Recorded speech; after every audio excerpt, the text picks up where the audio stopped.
Voilà. Donc bonjour docteur Laurine Renard, bonjour docteur Olivier Pouilleul. Alors peut-être on va Bonjour. démarrer par Olivier parce qu'il nous accueille à la clinique de Marc-en-Barreuil, DocNac. Olivier, je te laisse dire un petit mot peut-être. Bonjour à tous, bonjour à toute la communauté c'est à nouveau un plaisir de vous retrouver pour cette nouvelle année. Meilleurs vœux à tous, hein, il est encore temps de vous le souhaiter, à vos lapins également. Donc pour me présenter, docteur Olivier Pouilleul. En effet, je travaille au sein du service DocNac, situé sur la clinique du Molinel à Marc-en-Barœul. Nous sommes 4 vétérinaires NAC à développer la gestion médicale donc des lapins, hein, qui est notre premier patient. Et c'est pour cela que nous n'hésitons pas à nous mettre à votre disposition pour justement diffuser les bonnes informations et puis ce qu'on rencontre dans notre quotidien, notamment beaucoup de cas qui nécessitent donc l'ostéopathie, hein. Même le lapin en a besoin, alors qu'on connaît ça plus chez les chiens et les chats. Et au sein de la clinique, alors bien entendu, on soigne tous les autres animaux que regroupe l'appellation NAC, mais en tout cas, on a grand plaisir à chouchouter les lapins de manière générale. Très bien. Et donc Laurine, peut-être tu vas te présenter, expliquer ce que tu fais, où est-ce que tu travailles et quelle est ta spécialité. Oui, du coup, je suis vétérinaire et donc j'ai appris l'ostéopathie après mes études de vétérinaire, donc dans une école qui était dédiée aux vétérinaires. En fait, j'ai commencé à travailler en tant que vétérinaire à la clinique du Molinel. C'est là que j'ai rencontré le docteur Pouilleul et où j'ai appris à la médecine un peu sur les NAC, notamment les lapins, parce qu'on ne maîtrise pas tous les NAC. Et donc, c'est tout naturellement que je suis revenue vers lui après avoir fini ma formation d'ostéopathe pour développer l'ostéopathie, notamment sur les lapins et les cochons d'Inde. Du coup, je pratique à la clinique, donc en ostéopathie sur les NAC, mais aussi sur les chiens et les chats. Et je fais aussi du domicile pour tous les animaux, sauf ceux dont je ne maîtrise pas la médecine, comme les serpents par exemple. On n'est pas tous. La médecine, l'ostéopathie chez les serpents est encore un peu limitée. Voilà. C'est intéressant pour moi de travailler au sein de la clinique avec le service DocNac, puisqu'on peut discuter des cas. Ça nous arrive souvent, voilà, entre deux consultations, parler d'un cas comme ça on évolue ensemble pour soigner tous les maux de nos petits amis les lapins. Voilà, quoi dire de plus sur ce que je fais? J'adore ce que je fais. Très bien. Déjà bien, ouais. Très bien, bah écoute, merci beaucoup. En tout cas, merci Olivier. Tu restes avec nous là pendant la présentation? Oui, bien sûr, bien sûr. Bon, Je d'accord. m'éclipse. Alors, À tout on à va l'heure. laisser maintenant peut-être Laurine nous présenter déjà le sondage hein, qu'on a fait. Hein. Vous avez été 200 à répondre, ce qui est quand même pas mal. Et bah, je vais laisser Laurine et c'est moi qui vais passer les diapositives. Oui. Déjà, j'ai commencé par vous demander si vous possédiez un lapin ou pas. Ça permet de voir un petit peu pour la suite du sondage. Donc, quasiment toutes les personnes qui ont répondu possèdent un ou plusieurs lapins. Ensuite, je vous ai demandé, en gros, si vous sachiez ce que c'est que l'ostéopathie, déjà chez l'homme, hein, parce qu'on le pratique aussi sur nous. Donc, je vous ai mis quelques pistes parce que c'est souvent ce à quoi on pense. Donc, vous êtes une grande partie à avoir répondu que l'ostéopathe rééquilibre le corps. Donc, c'est exactement ce qu'on fait. On agit sur tout le corps.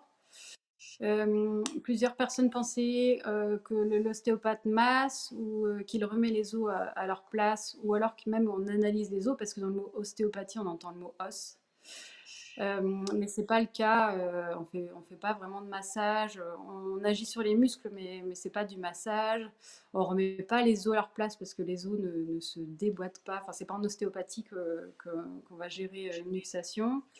Et on n'analyse pas les os. Ça, c'est plutôt avec de l'imagerie hein, qu'on analyse les os. Alors, je passe à la suivante. Ah oui. Du coup, ensuite, je vous ai demandé si vous saviez qu'il était possible de pratiquer l'ostéopathie sur les lapins, parce qu'il y a plein de gens qui ne le savent pas.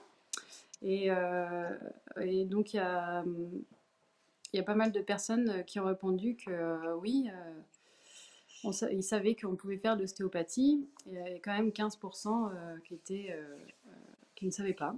Donc ça, c'est bien de savoir que tout le monde ne sait pas qu'on peut pratiquer sur le lapin.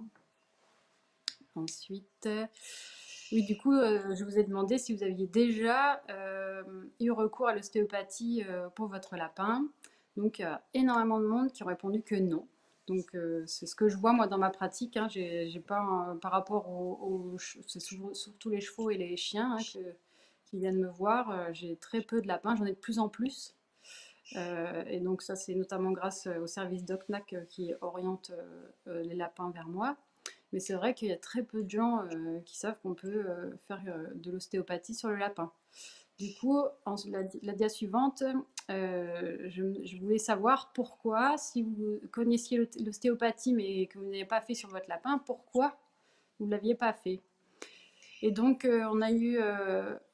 Donc, j'avais mis plusieurs propositions parce que c'est souvent ce que j'entends. Donc, c'est ce qui ressort ici. Mon lapin va bien, il n'en a pas besoin. Donc, j'entends souvent cette phrase, pas que pour les lapins d'ailleurs. On verra par la suite sur le PowerPoint que c'est pas parce qu'il va bien qu'il n'en a pas besoin. Ensuite, on me dit souvent qu'on ne l'a pas recommandé, donc on ne peut pas savoir. Enfin, c'est sûr qu'on ne va pas vers quelque chose qu'on ne connaît pas. Hein. Et j'entends aussi des gens me dire que ben, mon lapin est trop jeune pour l'ostéopathie ou trop vieux pour l'ostéopathie, donc un peu par manque de connaissances, parce qu'on peut agir bien sûr avec l'ostéo et rééquilibrer sur des jeunes animaux en croissance, et c'est des choses sur des animaux âgés qui peuvent avoir des soucis articulaires. Et donc, dans autres, je voulais savoir un petit peu ben, pourquoi, enfin, il y a des choses que j'entends pas. Et donc, voilà, c'est souvent ce que je m'attendais un petit peu, mais sur le prix. Bon, après, c'est vrai qu'une séance d'ostéopathie, ça dure quand même 3/4 d'heure, 1 heure. Donc, ça faut le prendre en compte. Parce que les gens connaissent pas, ou alors parce que les gens ont peur que l'animal se comporte pas bien et qu'il soit pas manipulable. Donc ça peut se comprendre aussi. Mais finalement, vous allez voir dans le PowerPoint que on arrive à vraiment avoir des lapins qui se détendent et qui se laissent faire. Les gens sont impressionnés. On fait un peu ce qu'on veut hein, quand on fait ça bien. Voilà. Donc ensuite, je vous ai demandé si votre lapin avait déjà eu une ou plusieurs séances d'ostéopathie, quel a été le motif de consultation. Si vous y allez pour une pathologie précise, vraiment en prévention d'apparition de troubles, s'il n'y avait pas de motif particulier ou encore autre, c'est des choses qui ne me viennent pas. Donc la plupart des gens sont allés voir un ostéopathe vraiment pour une pathologie précise. Donc c'est ce que moi je vois dans ma pratique. Hein. Souvent, les premières fois que je rencontre un lapin, c'est vraiment parce qu'il a un souci et qu'on essaye de régler ça en collaboration avec le vétérinaire. Et donc les gens qui sont motivés pour aider leur lapin. Et donc par la suite, quand on discute, après les gens, ça les convainc et on fait des séances de prévention, même sur leurs autres lapins. Et on voit vraiment des bienfaits. Enfin, tout le monde est content des manipulations. Et donc, dans le autre, ben, en fait, finalement, tout ce que vous me dites dans autre, c'était un petit peu regroupé sur pathologie précise. Donc, un lapin qui urine partout, des changements de comportement, arrêt de transit, ouais, plusieurs pathologies aussi, hein, c'est vrai que ça rentre dedans. Voilà, donc tout ça, c'est vraiment ce que je vois moi dans ma pratique. La première fois que je rencontre un lapin, c'est pour un but précis, quoi. Et ensuite, du coup, je vous ai demandé si votre lapin, après manipulation pour une pathologie, finalement, si ça avait été bénéfique pour lui. Et vous êtes un grand nombre à avoir répondu oui. Après, donc, certaines personnes ont quand même répondu non, parce que bah, malheureusement, c'est un animal vivant, hein, comme pour la médecine allopathique, hein, on n'a pas 100% de réussite. Malheureusement, si on pouvait avoir des mains magiques, ce serait bien pour soigner tous les maux. Mais non, il y a certaines pathologies où on ne peut pas intervenir. Donc on fait au mieux, mais finalement, on va quand même agir sur le reste du corps. Donc vous ne voyez pas forcément un bienfait par rapport à une pathologie précise, mais l'animal, il se sent mieux et ça peut être que bénéfique. Donc voilà. Très bien, merci beaucoup et merci à tous ceux qui ont répondu au sondage. On va Ouais, passer merci. maintenant donc à la présentation.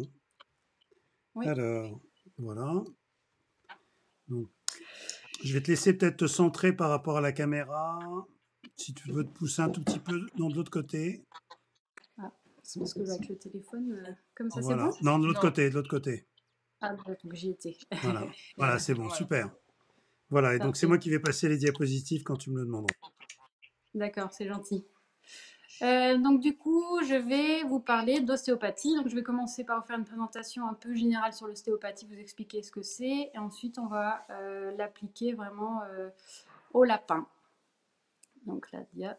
Donc qu'est-ce que l'ostéopathie? Donc l'ostéopathie, c'est une médecine manuelle, c'est-à-dire qu'on utilise les mains pour diagnostiquer, traiter.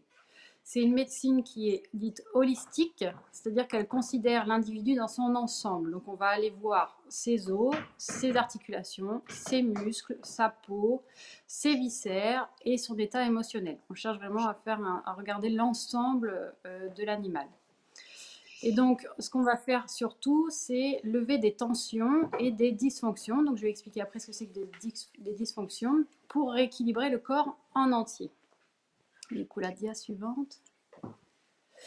Donc l'ostéopathie, comme je viens de le dire, on considère vraiment le corps dans son ensemble. On va aller chercher la présence de dysfonctions, ce qui va nous permettre de créer des chaînes dysfonctionnelles, parce que finalement, toutes les dysfonctions vont créer une chaîne, et on va aller chercher les points précis dans cette chaîne pour les lever et rééquilibrer le corps en entier. C'est-à-dire que si par exemple un animal a un mal à l'antérieur droit, il va généralement compenser, mettre plus de poids sur l'antérieur gauche.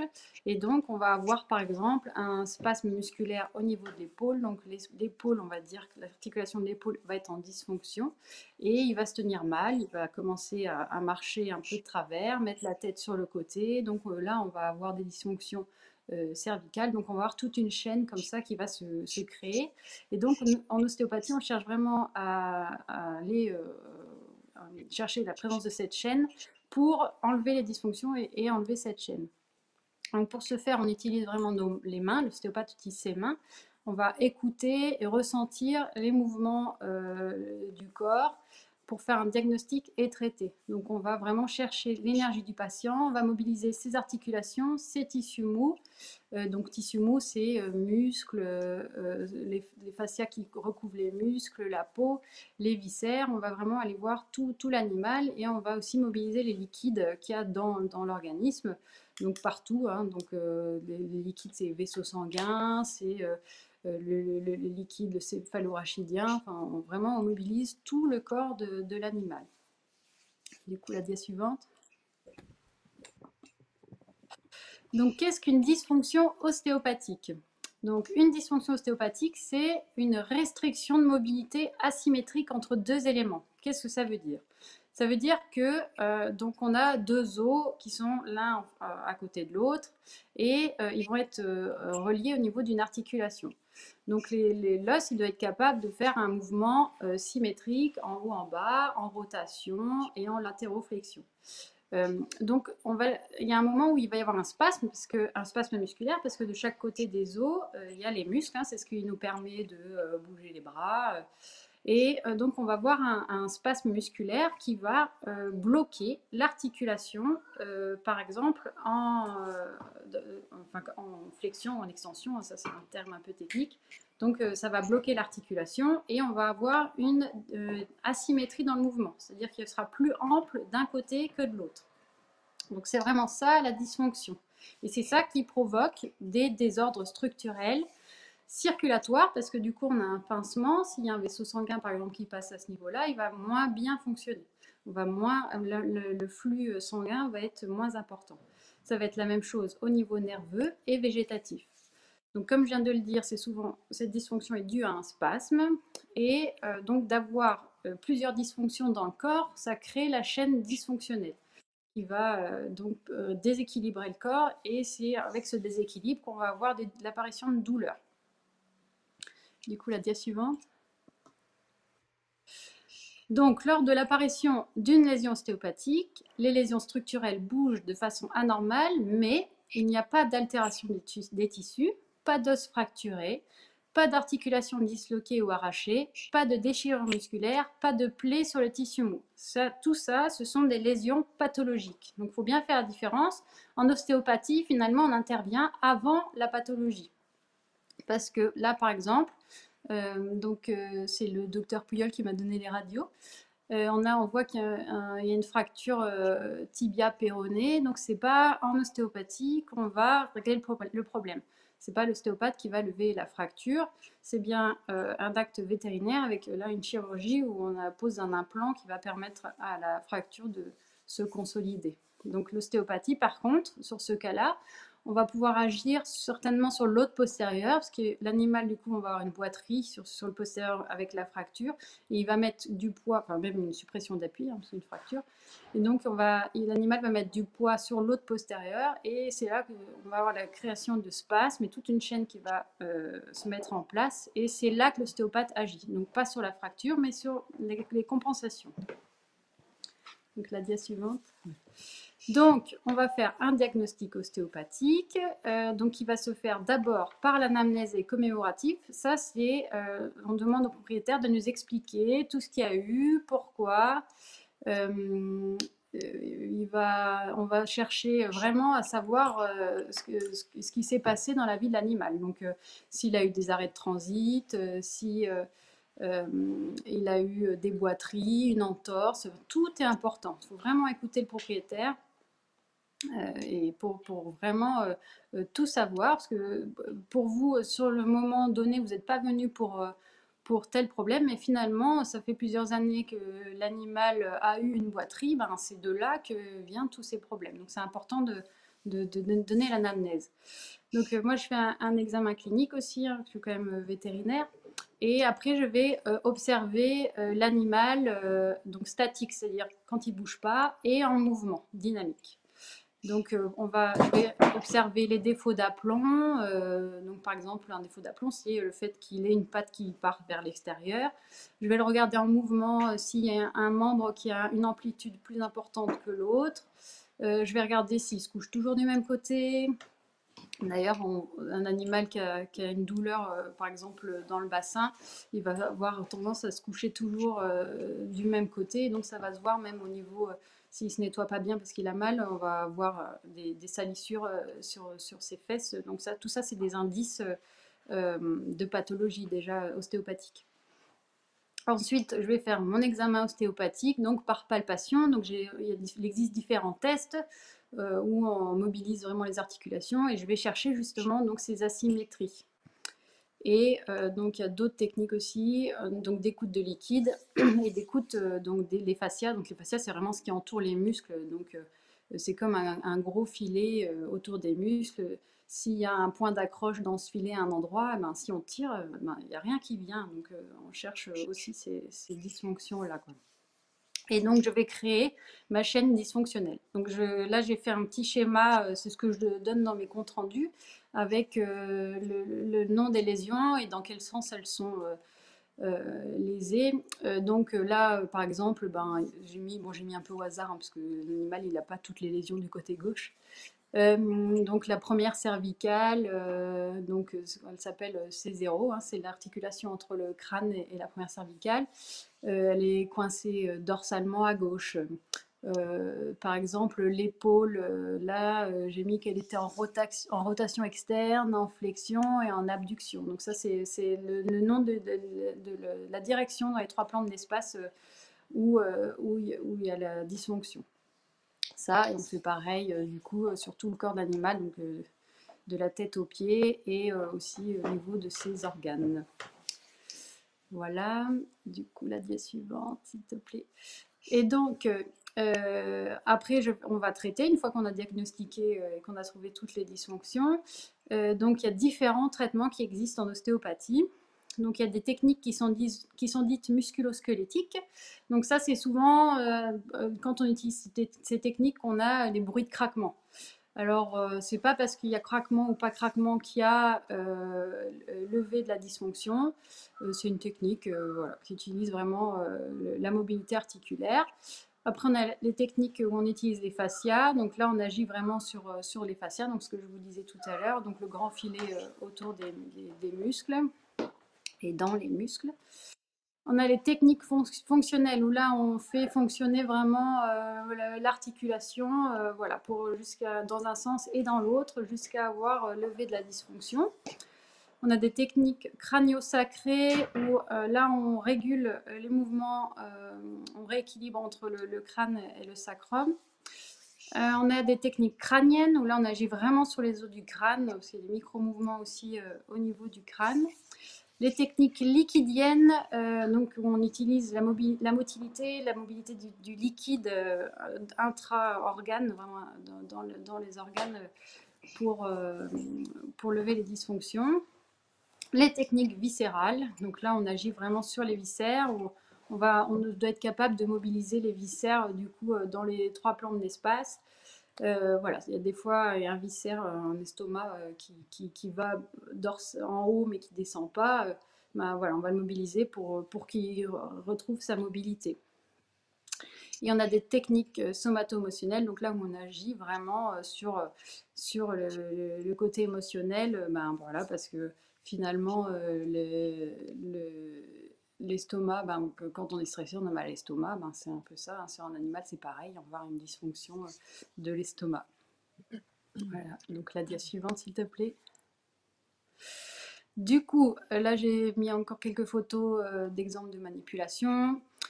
Donc les manipulations, elles sont non douloureuses. Hein. Il n'y a pas de douleur lorsqu'on manipule en ostéopathie. On va justement adapter le traitement en fonction de la structure concernée. Donc technique viscérale, ça s'applique forcément sur les viscères. En fonction de la pathologie, donc par exemple, lorsqu'un animal a de l'arthrose, on ne va pas forcer sur cette articulation qui a mal, parce que sinon on va faire mal à l'animal, et donc les manipulations doivent être non douloureuses. En fonction du patient, parce qu'il y a des patients qui acceptent certaines manipulations et d'autres non.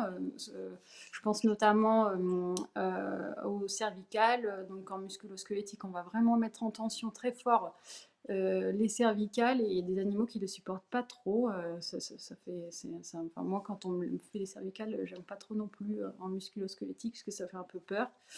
Mais donc voilà, ça dépend un peu du patient et aussi de la sensibilité du praticien. Donc il y a des praticiens qui font que du fascia, qui vont vraiment que traiter avec les fascias parce que c'est leur truc, c'est leur sensibilité. Donc voilà, il y a tous ces paramètres à prendre en compte. Il n'y a pas une technique meilleure qu'une autre, ça dépend vraiment de tout ça, quoi. Du coup, la dia suivante, s'il te plaît. Donc maintenant, je vais vous parler vraiment de l'ostéopathie chez les lapins. Donc d'abord, les motifs de consultation. Donc ceux que je vois le plus souvent sont les 2 premiers, ce sont les troubles locomoteurs. Donc vraiment, lorsqu'on a une boiterie qui ne passe pas avec les anti-inflammatoires, notamment les analgésiques. Lorsqu'on a de l'arthrose, lorsqu'on a des douleurs dorsales, des torticolis. Ensuite, les troubles viscéraux, ça aussi j'en vois beaucoup, notamment les arrêts de transit chroniques, donc du digestif, de l'urinaire, du respiratoire, donc tout ce qui est finalement chronique peut être appliqué en ostéopathie. Les troubles neurologiques, donc au niveau d'un membre, parfois on a des élongations avec des plexus neurologiques qui sont étirés, donc, ou pris dans un spasme musculaire. Du coup, on peut agir là-dessus. On va aider aussi sur les syndromes vestibulaires, la désorientation. Lorsqu'on a des troubles crâniens aussi, ça on le voit aussi souvent chez les lapins avec les malocclusions dentaires. Donc bon, là, il faut quand même agir, c'est vraiment avec le vétérinaire parce qu'il y a un limage dentaire à faire. Mais on va avoir du coup, si la mâchoire est un tout petit peu décalée ou si l'animal mâche plus d'un côté que de l'autre parce qu'il a eu un abcès ou quelque chose comme ça, on va avoir un spasme au niveau de l'articulation temporomandibulaire. Et donc, ça peut être même douloureux de voir des douleurs à la mastication. L'animal va plus manger. Donc, ça, on le voit aussi assez souvent. Et au niveau de cutané, donc on peut aussi aider lors de la perte de poils ou sur des dermatoses chroniques qui ont été prises en charge médicalement, mais sans effet bénéfique vraiment, où on ne voit pas de repousse de poils. En fait, ça peut être dû à un pincement d'un nerf. Et du coup, l'animal, ça gratouille à cet endroit-là et donc il va continuer à arracher ses poils jusqu'à ce qu'on décomprime ce nerf en ostéopathie. Laurine, Oui. Laurine, oui, est-ce que, alors je sais pas, tu vas peut-être le traiter après, mais sinon ce serait intéressant de voir sur cette diapo. Est-ce que tu vas nous dire là où ça marche bien, moins bien ou assez peu? Parce que là, je sais que les pathologies, ça intéresse beaucoup les gens et ils ont envie de savoir si ça fonctionne ou pas, quoi. Est-ce que tu as des indications là-dessus à nous donner? Alors, ce que je peux vous dire, c'est que c'est comme tous les traitements, ça fonctionne très bien sur tout ce que je viens de vous dire, mais c'est pas 100% de réussite. C'est ce que je disais dans le sondage, c'est du vivant. Si on pouvait avoir 100% de réussite pour tout, je pense qu'on ferait plus que de l'ostéopathie. Mais du coup, parfois, il y a des individus qui répondent pas du tout à l'ostéopathie. Et ça, malheureusement, avant d'avoir essayé, on peut pas savoir bon, alors, en cas d'arthrose, on a 100% de réussite dans le sens où l'animal, il a tellement mal à l'articulation, il la bouge plus. Donc forcément, il se tient complètement de travers. Il peut plus, et au bout d'un moment, il arrive plus, par exemple, à se lever pour aller d'un point A à un point B. Et en ostéopathie, finalement, on fait pas partir l'arthrose, mais on redonne du mouvement d'une manière générale sur toutes les articulations qui se figent parce que l'animal a mal. Et du coup, il a moins mal et il va mieux bouger. Donc là, on a quasiment 100% de réussite. Mais par exemple, sur les arrêts de transit, d'expérience, moi, il faut plusieurs séances pour qu'on les voit disparaître complètement. Et on n'est pas à l'abri qu'un jour, il y ait un stress et que l'animal refasse un arrêt de transit parce qu'il a déménagé ou c'est pas un traitement définitif, quoi. C'est ce qu'il faut faire, c'est en faire plusieurs. Il faut voir avec le praticien. C'est le ressenti du praticien sur le moment, parce que parfois il y a plusieurs pathologies, donc faut faire des choix. Faut mettre plusieurs séances dans le temps et consolider, en faire tout le temps pour avoir le plus de chances possible pour que ça fonctionne bien. Donc je peux pas se dire telle pathologie ça va marcher forcément, telle pathologie ça marchera pas. Des fois je suis étonnée, je me dis je suis pas sûre que ce soit efficace et finalement c'est magique. C'est l'ostéopathie. Voilà. Et donc du coup, en plus des pathologies, donc on va aussi traiter en ostéopathie suite à un accident, lorsqu'il y a un traumatisme, une chute ou même deux congénères qui se bagarrent entre eux. Donc il faut y penser. Et à la suite d'une chirurgie, que ce soit des tissus mous ou orthopédiques, donc sur les os. Donc on va avoir vraiment un effet sur la cicatrisation et ça va limiter les dysfonctions compensatoires et ça aide à la récupération globale de l'organisme. Et aussi pour les animaux qui sont en bonne santé, où on se dit, il n'y a pas besoin parce que ben, voilà, tout va bien. Donc on agit sur la croissance, hein, parce que s'il y a des blocages en début de croissance, ben, l'animal il va grandir avec ces blocages. Alors même si vous ne le voyez pas, nous on le sent dans nos mains. Et donc ça peut amener plus tard des pathologies. Sur l'adulte aussi, même s'il va bien, ben, c'est en prévention, parce que d'avoir des spasmes par exemple, sur un diaphragme, ça peut ralentir le flux au foie et au bout d'un moment, on peut voir des pathologies hépatiques. Et donc pareil, sur un animal qui vieillit, même si il va bien, on peut agir en prévention pour diminuer l'apparition de pathologies, notamment l'arthrose aussi sur l'animal qui vieillit. Du coup, la dia suivante, s'il te plaît. Donc, il y a aussi des contre-indications à l'ostéopathie. Donc, en numéro 1, il faut toujours demander l'avis de votre vétérinaire avant de consulter un ostéo.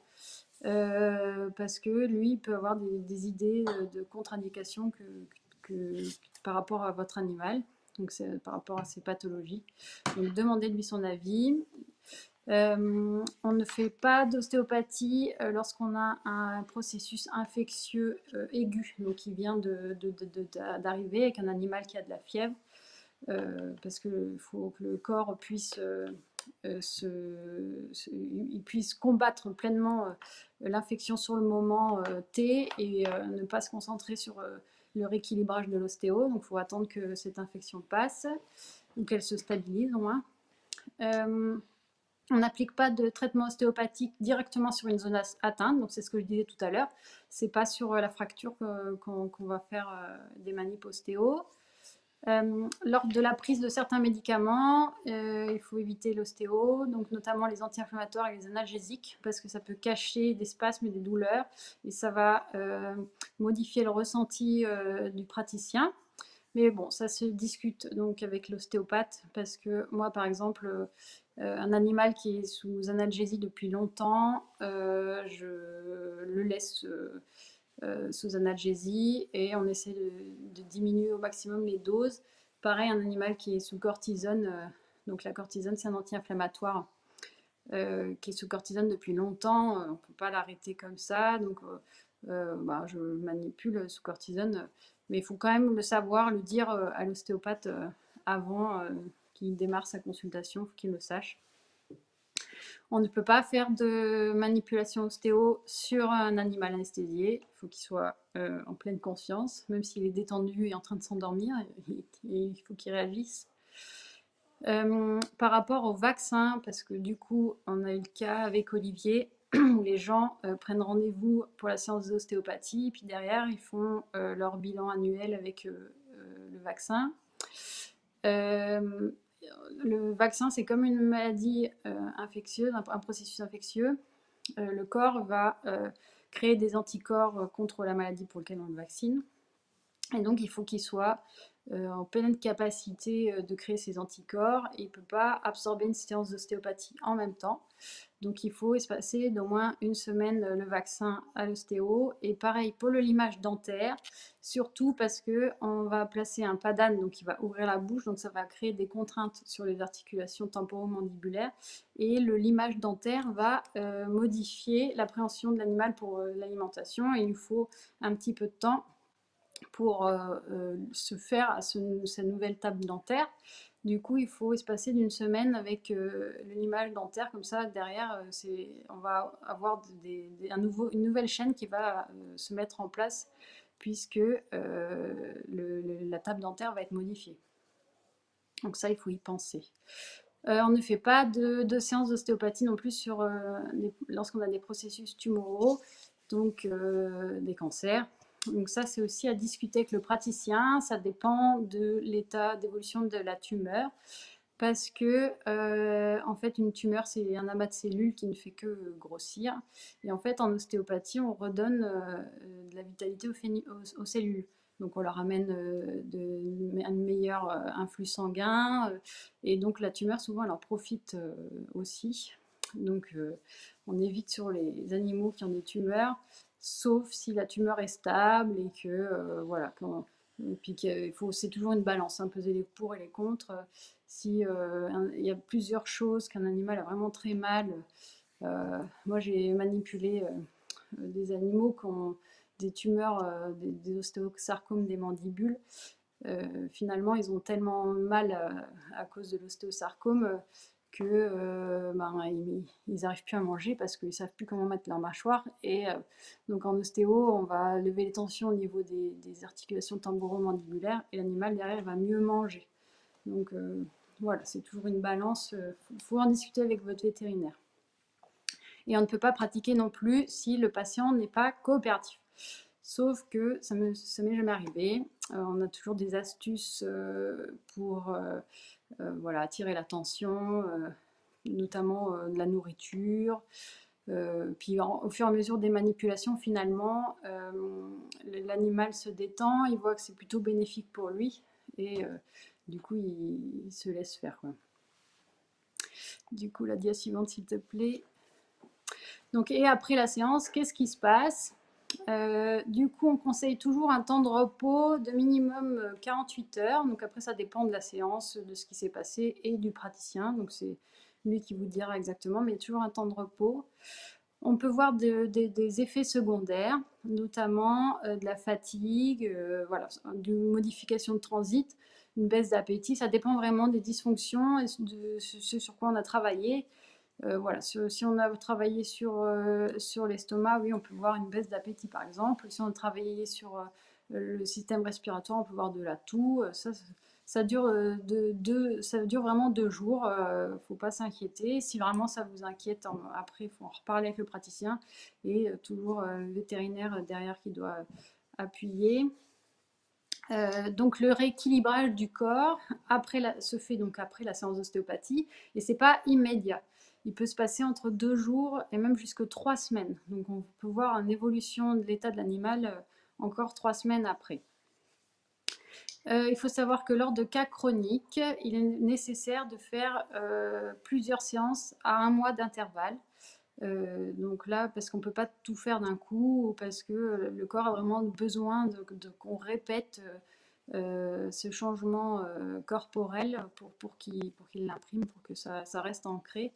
Et donc, il y a besoin parfois de répéter. Donc ça, c'est pareil, c'est le praticien, en fonction de la pathologie, de ce qu'il ressent. C'est lui qui vous dira, ben, faut qu'on se revoie dans 1 mois, faut qu'on se revoie dans 3 mois.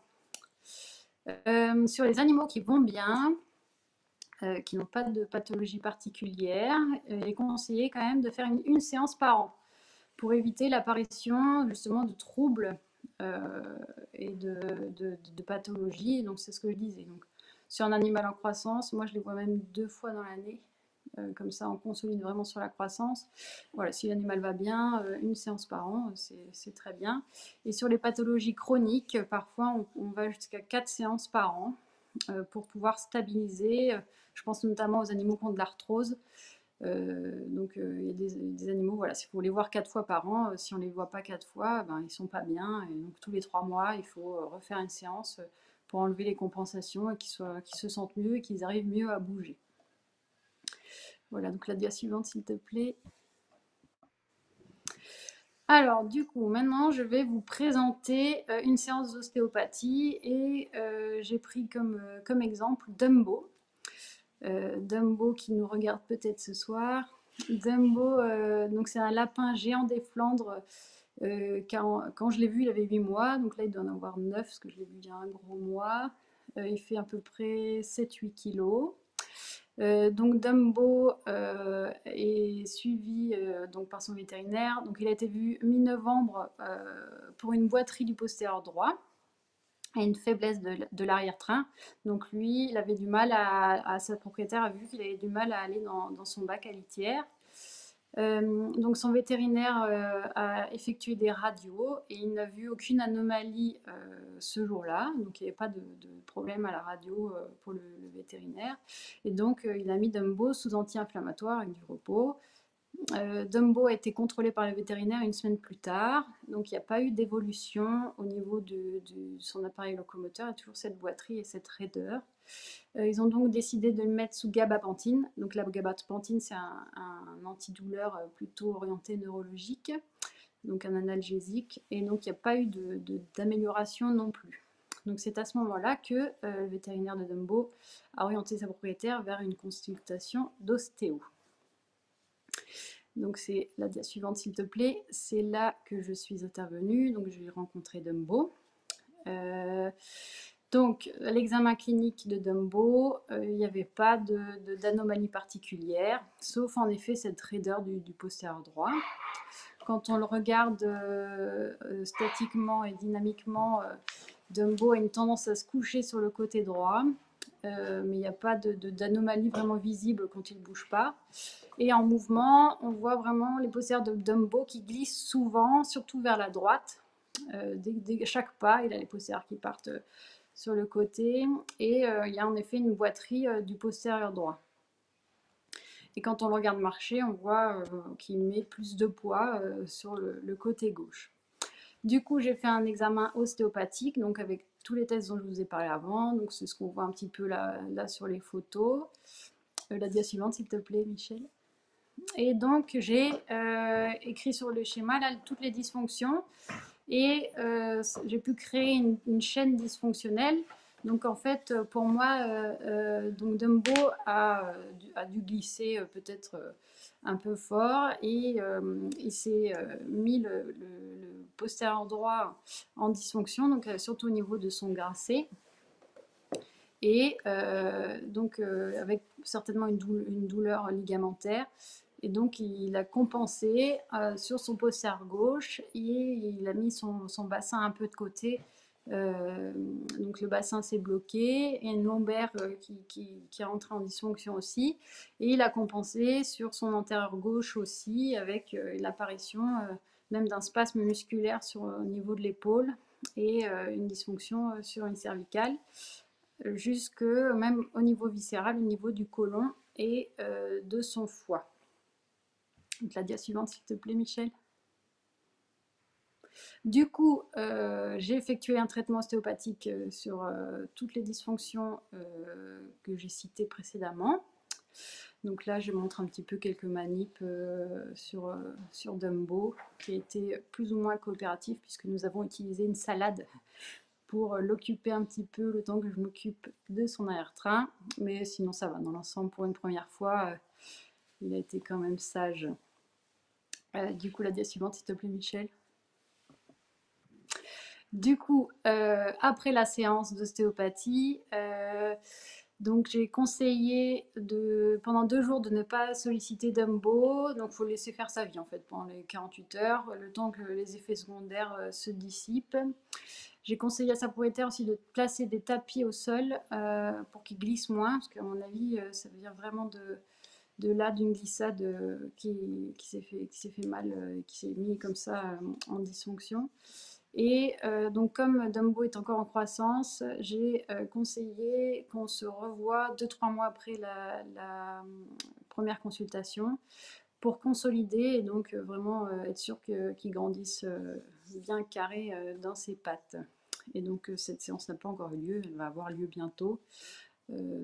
Donc voilà. Et du coup, j'ai quand même repris des nouvelles de Dumbo 10 jours après la séance pour savoir s'il avait encore besoin d'analgésique, et s'il avait encore cette boiterie. Et donc sa propriétaire m'a assuré qu'il allait très bien et qu'il avait retrouvé sa locomotion. Donc la dia suivante, s'il te plaît, Michel. Donc en conclusion, que dire de l'ostéopathie? Donc l'ostéopathie, c'est un traitement vraiment où on agit en synergie avec les traitements allopathiques. Donc là, moi par exemple sur Dumbo, j'étais quand même rassurée de savoir qu'il y avait eu des radios, qu'il n'y avait pas de lésions.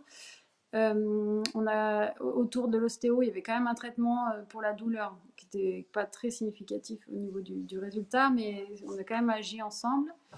J'en ai discuté avec son vétérinaire, parce que par chance c'était DocNac.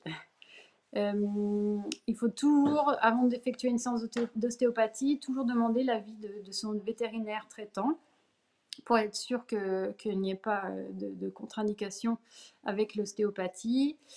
Il faut toujours penser aussi que l'ostéopathie s'applique pour diverses pathologies, surtout les maladies chroniques récidivantes et qui ne rétrocèdent pas très bien au traitement allopathique et en complément du traitement allopathique. Parce que c'est pas parce qu'on a un animal qui a une insuffisance rénale, donc il a un traitement de soutien, on peut faire de l'ostéopathie pour aider la fonction rénale, donc c'est vraiment en synergie. Donc on recommande un traitement d'ostéopathie aussi en prévention une fois par an pour prévenir les troubles du corps et lors de la croissance et sur un animal âgé. Donc ça, il faut aussi y penser parce que c'est justement la réponse au sondage, mon animal va bien, il n'en a pas besoin. Donc il ne faut pas oublier les contre-indications, toutes celles que j'ai citées. Il faut surtout en parler à l'ostéopathe avant qu'il fasse des séances d'ostéopathie. Et il faut savoir qu'il y a des effets secondaires qui ne durent pas dans le temps. Donc il ne faut pas s'inquiéter derrière si votre animal est beaucoup plus calme que d'habitude ou si il a plus de raideur pendant 2 jours, ça passe. Et c'est après qu'on voit vraiment les effets d'ostéopathie. Quoique des fois les gens me disent il a changé, il est devenu hyper actif tout de suite. Donc bon, c'est l'ostéopathie, c'est sur du vivant, on n'est pas toujours, on sait pas toujours ce qui va se passer, mais en tout cas, il faut savoir qu'il y a un effet bénéfique, même si c'est pas sur la pathologie pour laquelle vous êtes venu. Donc voilà, merci. J'espère que vous avez appris des choses sur l'ostéopathie avec cette présentation.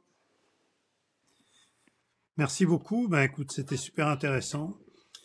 Donc, on va regarder quelques questions. Alors déjà, est-ce que toi, tu avais noté des questions lors du sondage qui t'ont paru intéressantes et qu'on peut reprendre?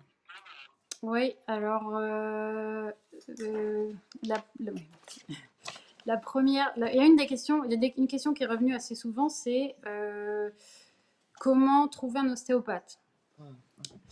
Du coup, en fait, sur Internet, il y a un annuaire des ostéopathes vétérinaires et non vétérinaires.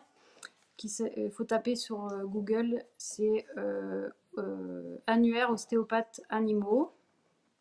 Et dessus, il y a les gens qui se sont, les praticiens qui se sont inscrits dessus. Donc, il faut que les ostéopathes s'inscrivent, sinon ils ne sont pas sur la liste. Mais déjà là, ça peut vous donner une piste pour trouver un ostéopathe. Il y a aussi parce que l'ostéopathie est un acte vétérinaire, donc il est régulé par l'ordre des vétérinaires.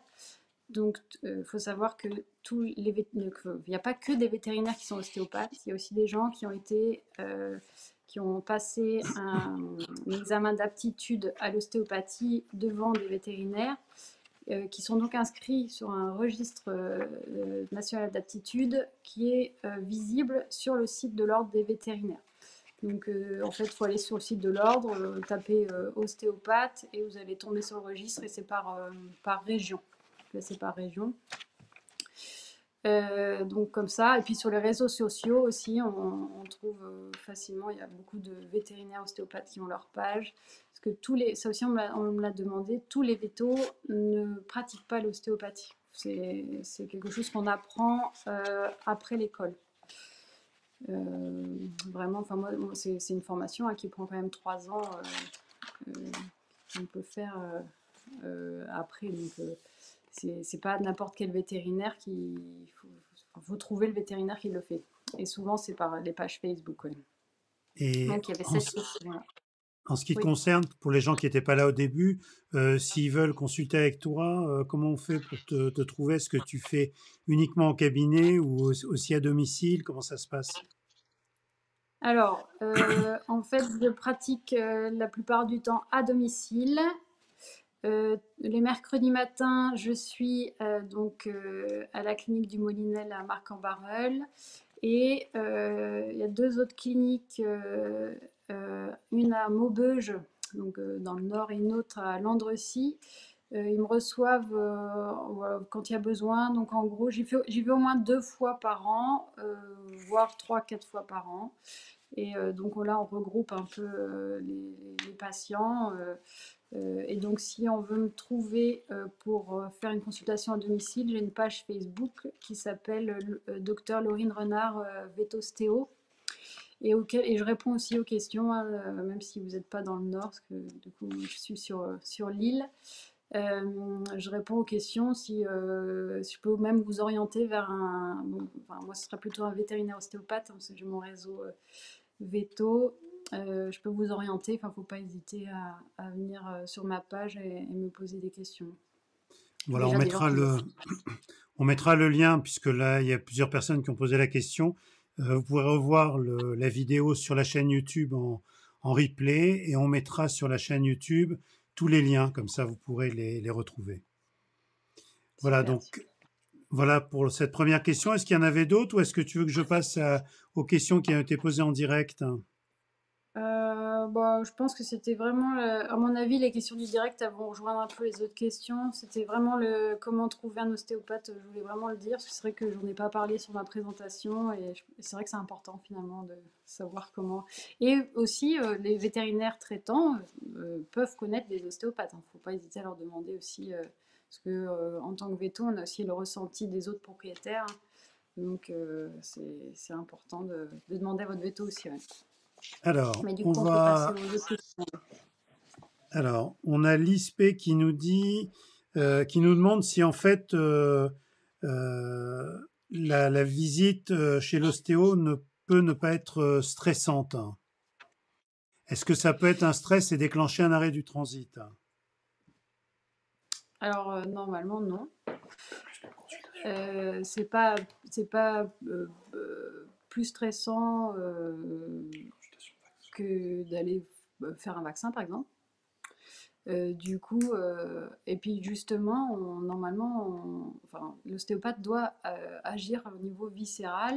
C'est pas une histoire de douceur ou pas de douceur. C'est vraiment d'agir sur l'organisme pour le réguler. Donc, par contre, c'est ce que je disais, il peut y avoir des effets secondaires, alors, mais ils sont pas au point d'avoir un arrêt de transit derrière. Euh, c'est- Normalement, il n'y a pas Normalement, à non, pas avoir un spécialement. stress comme ça. Parce C'est que quand vraiment même, on pas. remarque, Moi, comment je l'ai ça se jamais. fait que il y a beaucoup de témoignages où des lapins qui sont assez, on va dire, agressifs, ou pas agressifs, mais turbulents plutôt. Euh, Finalement, avec l'ostéopathe, ils sont très très doux et très calmes. Et Ouais. je pense d'ailleurs que c'est pas la seule espèce qui réagit comme ça. C'est Non, lié à quoi? ben, en fait, quand on fait des manips ostéo, on va agir sur le système nerveux, parce que autour de notamment sur les manipulations vertébrales, autour de la colonne vertébrale, il y a des nœuds neurologiques, et on agit sur ce système neurologique, et ça va en fait activer le système qui nous sert à dormir, à nous détendre, à manger, donc le parasympathique. Et donc, on va vraiment avoir une action, ça va déclencher ce système nerveux autonome, quoi. Du coup, c'est pour ça que les animaux sont plus calmes. Et même s'ils sont très stressés, moi je vois des fois en 10 minutes, des fois ils tremblent même de stress, hein. Au bout de 10 minutes, et ben, finalement, on les détend, ça, on enlève les contractures. Donc ça aussi, hein, ça peut se faire que dans la détente. Si l'animal n'est pas détendu, ça marche pas. Et comme on a une action vraiment sur ce système nerveux autonome, ben, les animaux, il y en a même qui s'endorment sur la table, quoi. Alors, on a pas mal de questions. Je vais essayer d'en passer, mais on va peut-être pas pouvoir répondre à toutes les questions de gens qui demandent sur telle ou telle pathologie si ça peut être utile. Donc, il y en a une, par exemple, sur la tête penchée. Donc, ça, c'est une Alors, question qui revient souvent. ouais, on va pas enlever les parasites qui sont au niveau de l'encéphale, hein. Ça, c'est pas l'ostéo qui fait ça, hein, c'est enfin, les traitements allopathiques. Par contre, du coup, associé à cette maladie, on a un état inflammatoire qui agit sur des zones, donc qui crée, par exemple, un syndrome vestibulaire, donc le syndrome de la tête penchée. Et alors, si on agit très tôt, on peut avoir un effet bénéfique, donc parce qu'on va enlever on va diminuer l'inflammation sur les nerfs et donc on peut avoir un influx nerveux normal. Donc là, on a des animaux qui se redressent complètement. Par contre, s'il est trop tard pour régler complètement le problème, on va quand même améliorer la mobilité de l'animal d'une façon générale. Donc un animal qui a la tête penchée, forcément il a des dysfonctions cervicales et des douleurs. Et il va plus manger, on va avoir toute une chaîne qui va se créer. Et il est important justement de lever toute cette chaîne dysfonctionnelle, même s'il garde la lésion, parce que c'est quelque chose de physique, c'est neurologique. Finalement, il va avoir une meilleure mobilité, il va retrouver de l'appétit, des choses. Je pense qu'il y a des gens qui ont pu témoigner de ça, où on a vraiment des animaux qui retrouvent, ils ont la tête sur le côté, mais ils retrouvent une mobilité et une santé comme si s'était rien passé, quoi. Alors, il y a une question là qui est un petit peu longue, mais en fait qui pose la question par rapport à... Voilà, Là, c'est c'est ce une que je viens de otite voir. moyenne qui pose la question de savoir à quel moment, par rapport à l'évolution de la maladie et de la guérison, si guérison il y a, euh, à quel moment il faut faire l'ostéopathie? Alors là, je vois qu'il écrit qu'il est encore sous antibiotiques. Euh, alors, en fait, il faut agir assez vite. L'idée, c'est que le praticien doit gérer son incidence sur l'organisme. C'est-à-dire que si on est en phase aiguë, il ne faut pas agir en phase aiguë. C'est ce que je disais, quand on a un processus infectieux aigu, il faut laisser un peu le temps au corps de s'organiser de ça. Donc je dirais que ça, il faut 3 semaines après le début de la pathologie. Et donc là, on va pouvoir commencer, même s'il y a encore des traitements mis en place, on va pouvoir commencer à travailler sur l'animal pour justement enlever l'espace, mais redonner plus de vascularisation, plus de mobilité, des choses comme ça, pour aider le corps à amener plus d'anticorps, à éliminer les toxines. Donc ça va être vraiment dans ce but-là. Donc au bout de 3 semaines, et il faut plusieurs séances finalement dans ce cas, parce que les antibiotiques, c'est bénéfique, mais ça a aussi un impact parfois sur le foie, par exemple. Donc c'est bien de consolider et de travailler sur d'autres points plus tard. Et ça, c'est vraiment l'ostéopathe lors de la consultation en fonction de l'état de l'animal, parce que en plus de son otite, certainement qu'il y a peut-être de l'arthrose quelque part. Enfin, il y avait d'autres choses Oui, je vais... qui étaient Attends, mises en place depuis longtemps. Donc, il faut aussi penser à gérer ça. Et c'est vraiment sur le moment où le praticien pourra vous dire. Mais je dirais que dès le départ, il faut 3 semaines après le début d'une infection.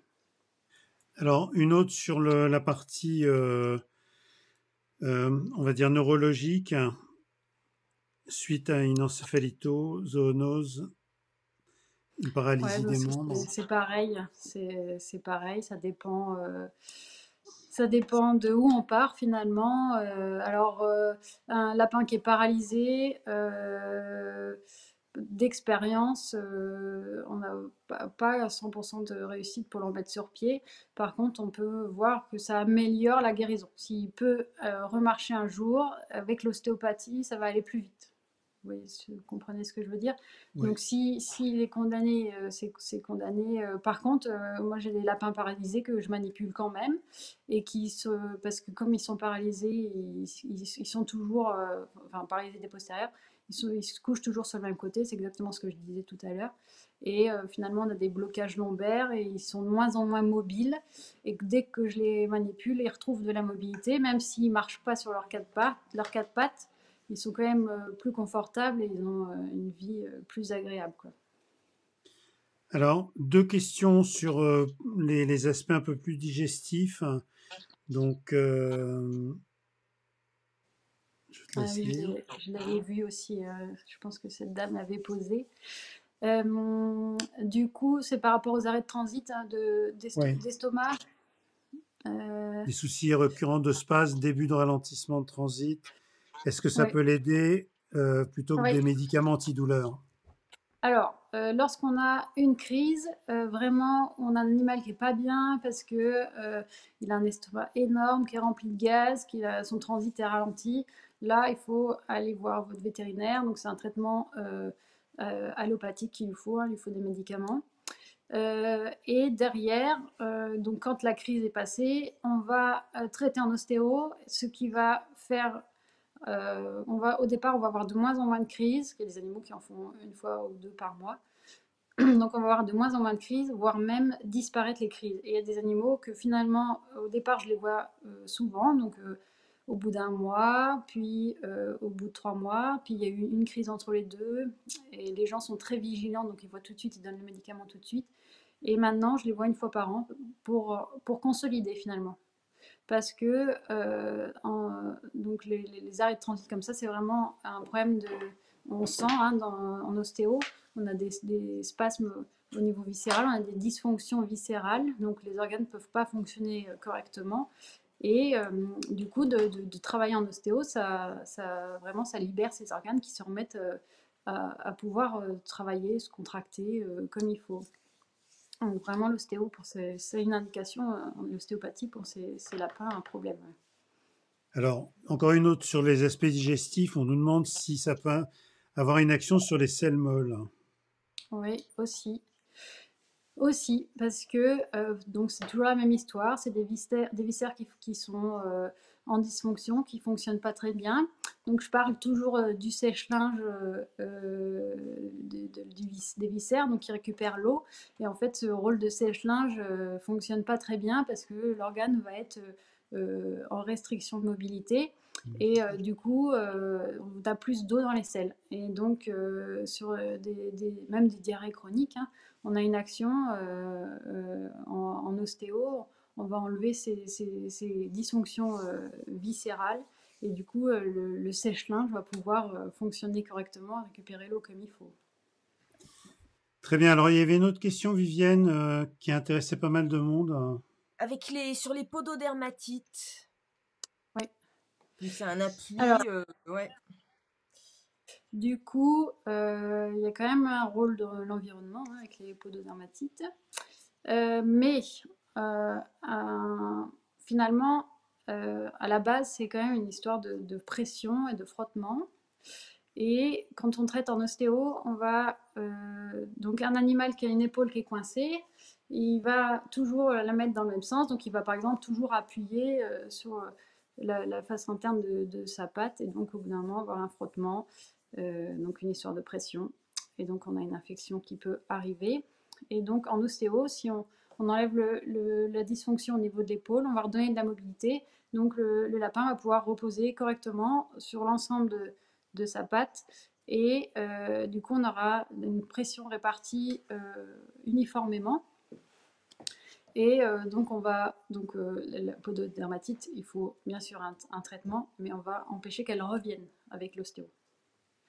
Donc, en levant les dysfonctions et en faisant en sorte que la pression du corps soit répartie uniformément, même sur les deux membres. Bon, je crois qu'on a répondu à pas mal de questions. Hein. Est-ce que tu as vu passer d'autres questions après, les gens posent aussi des questions à savoir est-ce qu'on peut soi-même, sous forme de massage, attention, mais est-ce qu'on peut intervenir pour que ça soit agréable Du coup, alors ce que moi je recommande en post-séance, souvent c'est des mouvements en fonction des pathologies, hein, bien sûr. Donc par exemple, typiquement j'en ai vu un aujourd'hui, un lapin qui a de l'arthrose. Donc j'ai conseillé à la dame parce qu'il a tellement mal qu'il ne veut pas bouger, malgré qu'il soit sous traitement analgésique. Et j'ai conseillé à la dame du coup de vraiment tous les jours forcer. Je lui ai montré comment on faisait, forcer le mouvement engager le mouvement au niveau de cette articulation parce qu'on ne peut pas obliger un lapin à aller se promener en laisse hein, comme un chien. Donc pour donner du mouvement à cette articulation, parce que le mouvement, hein, on dit toujours le mouvement c'est la vie. Donc l'arthrose c'est vraiment une articulation qui se fige, qui bouge plus. Donc si on lui donne du mouvement, l'arthrose elle va diminuer. Donc c'est plutôt des exercices de physiothérapie en post-séance en fonction des cas. Après, moi je crois que vos lapins, si vous voulez lui faire du bien, il faut leur faire des câlins. Il n'y a pas, il y a pas de massage. Enfin, moi je suis pas masseur, donc peut-être qu'il y a des gens qui font des massages au lapin, mais c'est pas, c'est pas l'ostéopathie. L'ostéopathie, c'est pas du massage. Donc là, c'est pas mon application. Voilà, c'est vraiment, moi, c'est des exercices de physiothérapie que je donne à mes patients en fonction des cas, quoi. Et on peut même conseiller à des lapins qui n'ont aucun souci de santé de faire 1 à 2 séances par an, du coup. C'est ce qu'on a Oui, dit, c'est oui. ça. Tout à l'heure. Ouais. Exactement. Ouais, ok. Oui, c'est ça. Pour éviter l'apparition de troubles, même si vous ne le voyez pas, l'ostéopathe, il va le sentir. Donc, des fois, les gens me disent oh, j'avais jamais remarqué, mais c'est vrai que après la manipulation, finalement, je me suis rendu compte que maintenant, il a le dos droit, alors qu'avant, il était toujours les fesses sur le côté ou qu'il se couchait toujours sur un côté. Les gens ne le voient pas forcément, et c'est après avoir fait une séance d'ostéopathie qu'ils se rendent compte que finalement, ils en avaient besoin. J'ai une question là de Brigitte. Sa lapine a eu un fléchage parce qu'avec des soucis avec les yeux qui pleurent, est-ce que justement l'ostéopathie au niveau du crâne pourrait l'aider Oui, Oui. exactement, ouais. Ouais, parce que du coup, on peut avoir, c'est vraiment des micro-mouvements entre les os, hein. Souvent, c'est le canal lacrymal, donc il passe dans le nez, hein, entre l'œil et l'iris. Enfin, c'est quand on pleure, on a le nez qui coule. Et du coup, si on a les os qui sont en arrêt de mouvement à ce niveau-là, ça peut bloquer le canal lacrymal et du coup, les larmes, au lieu de s'écouler par le nez, elles vont s'écouler par trop plein de l'œil. Et donc, en manipulation ostéo, on va redonner du mouvement au niveau de ces os. Et du coup, le canal lacrymal va être plus facilement va être dégagé, quoi. Il va pouvoir évacuer les larmes. Ouais. Ouais, on peut avoir une action là-dessus. Bon. Tu as terminé? Oui, je crois qu'on a fait. Bon, bah super. Moi, j'ai une dernière question quand même. Euh, c'est passionnant, l'ostéopathie. Alors moi, je voudrais savoir, est-ce que c'est une discipline qui est en pleine expansion? Est-ce qu'il y a des travaux, des recherches? Et si on parle un peu plus du lapin, est-ce que c'est quelque chose qui se développe? Alors, en fait, l'ostéo, ça existe depuis le début des années 1900, surtout sur les hommes. Et on l'a connu chez les animaux, beaucoup sur les chevaux d'abord, parce que ce sont des athlètes. On l'a développé, ça fait une dizaine d'années. On voit les gens manipuler les chiens, quoique j'entends encore des gens dire manipuler des chiens. Sur les chats, un peu plus. Et les lapins, sincèrement, je pense que ça fait 2 ans quand moi j'ai commencé ma formation ostéo, on commençait à en parler, de manipuler des lapins.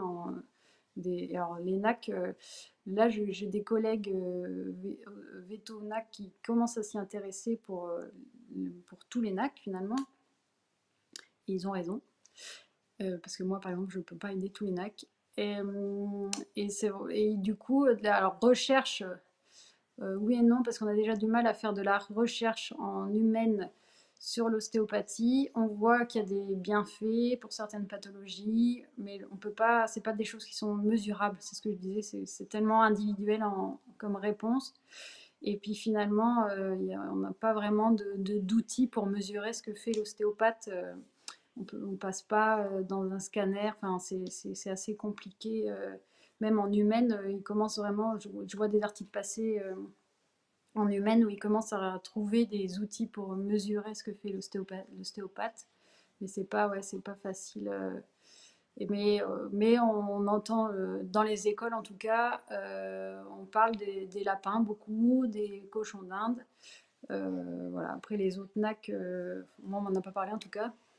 Mais pourquoi pas, ça va y venir, hein, c'est sûr. Hein. C'est tellement, ça a tellement de bienfaits que forcément on va y venir. Très bien. Une dernière question, peut-être Vivienne, ou pas? Non, c'est bon. Non, parce qu'il y avait une jeune une étudiante vétérinaire, voilà, qui voulait savoir quel était votre cursus, mais bon, c'est pour ça on en a parlé, et des conseils pour orienter les jeunes étudiants vétérinaires vers cette pratique. Eh ben, on commence à avoir des intervenants veto ostéo dans les écoles, donc je pense qu'il va en entendre parler. Et là, elle est déjà certainement cette étudiante dans un schéma pour s'orienter vers l'ostéopathie. Donc, il faut qu'elle finisse ses études veto, il faut pratiquer en veto parce que un vétérinaire connaît vraiment les pathologies, même si les ostéo-animaliers les apprennent, ils les vivent pas, les pathologies. Typiquement, moi, sur un lapin, je sais ce que c'est qu'un arrêt de transit. J'ai déjà vu beaucoup de lapins en arrêt de transit. Je sais comment les médicaments fonctionnent sur telle pathologie. Pareil sur une tendinite, ou voilà, je sais ce que c'est qu'une tendinite, je la vois sur un échographe. Et du coup, les traitements, du coup, je pense que la casquette veto et ostéo, on a vraiment une synergie entre les deux. Et pour gérer les pathologies, c'est plus facile d'avoir les deux casquettes en même temps. Donc, c'est très bien de faire ses études veto. Il faut finir ses études, il faut qu'elle travaille en veto. Et après, qu'elle fasse une formation comme j'ai fait à l'école IMAOV, vraiment d'ostéopathie pour les vétos. Et moi, maintenant, je fais quasiment plus que de l'ostéopathie et j'adore ça. C'est vraiment super de pouvoir puis parler avec les vétérinaires, c'est quand même plus facile quand on sait de quoi on parle, quoi. Le lien est vraiment Super. plus sympa. Bon, bah, Voilà. merci beaucoup. Olivier est Et encore là ou oui, alors justement, il est avec il a, Pipitch. il a un petit Pipiche. cadeau pour tous ceux qui sont restés avec C'est nous. ça. Coucou toi. Et Bon, Pipiche. Et alors, alors, oui. est-ce que vous voulez que je vous montre 2-3 manips Ah bah plus oui, sur Ah oui, les... oui. bah, bien sûr, ce Pour serait vous top. illustrer un petit peu la pratique d'ostéopathe. Alors, Absolument. normalement, il y a une table. On va peut-être faire. Je vais la bouger. Ouais. Donc là, c'est un vrai live, hein. Ouais, bon, ça peut être sympa d'illustrer un petit peu. Donc, on ne se connaît pas avec Pipiche. Donc, Très sympa. voilà l'air. Bah, du coup, elle ne sait pas ce que je vais lui faire. Donc là, par exemple, je regarde un petit peu la mobilité de ses cervicales. Voilà, donc déjà, Pipi, je vois très bien, à mon avis, pour sa propriétaire. Très bien, Mais on lui transmettra. elle a une dysfonction cervicale déjà, hein. Donc ça veut dire que en fait, je mets facilement sa tête à gauche. Et là, à droite, c'est plus compliqué. Oui, il y a tout le corps qui vient en même temps. Je ne sais pas si on voit avec le... Avec un reflet. Non, elle est trop blanche, en fait. Elle est trop propre. Donc là, la tête tournée à gauche, il n'y a pas de souci. Et pour aller à droite, en fait, il y a tout le corps du lapin qui vient. Donc là, il y a un blocage vraiment sur une cervicale. Et du coup, là, je teste les épaules, la mobilité un peu du membre globalement. Donc, on sent là sur ce membre gauche, donc ça va en lien avec sa cervicale, donc tout est coincé là vers la gauche. Ce membre gauche, moi je le sens, vous ne le voyez pas, hein, j'imagine. C'est pour ça que j'avais pris des photos du lapin des Flandres, qu'on voit bien, il est grand. Et du coup, voilà, je vais chercher, voilà, puis je suis super sympa. Hop, je vais chercher un petit peu d'extension sur son épaule et je vais attendre qu'il y ait une petite réaction. Toc, voilà, moi j'ai senti sous mes doigts. Donc je reteste. Voilà, on récupère une mobilité symétrique des deux côtés. Donc c'est ce qu'on cherche. Puis on va manipuler cette cervicale, hein. On va pas le laisser. Donc si Pipi je veux bien. Voilà.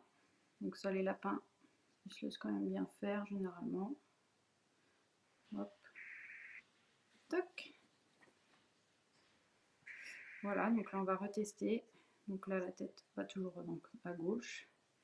Et là la tête va à droite. Voilà. Petit exemple de ce qu'on peut faire sur les lapins. Faire plein de choses. Ouais, elle est contente, Pipiche. Voilà. Elle n'est pas venue pour rien. Et elle a eu une séance. Bon, Voilà. bah, c'était super. Ben, Olivier, merci. En tout cas, tu as beaucoup de demandes dans ton cabinet. Avec grand plaisir.